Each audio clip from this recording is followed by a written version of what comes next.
U.S. President Barack Obama will sit down with the Dalai Lama at the White House, and China is not happy about it. Beijing says that President Obama's meeting with the exiled Tibetan spiritual leader will, quote, severely impair China-U.S. relations.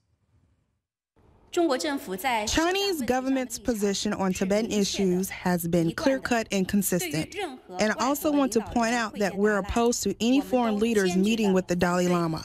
I want to stress that if any country insists on impairing China's interests, will eventually hurt its own interests.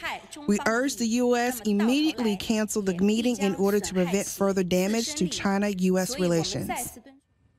And with more on today's meeting and the potential fallout, CNN senior White House correspondent Jim Acosta joins me now from Washington. And Jim, Beijing is very upset about this upcoming meeting. They say it will hurt relations.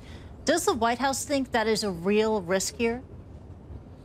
Well, Christy, I think that those comments are duly noted by this White House, but a spokesman for the National Security Council here at the White House said last night in a statement that, look, presidents from both parties have met with the Dalai Lama. This is a fairly standard visit from the Tibetan spiritual leader. We do expect him here in about 2 hours from now.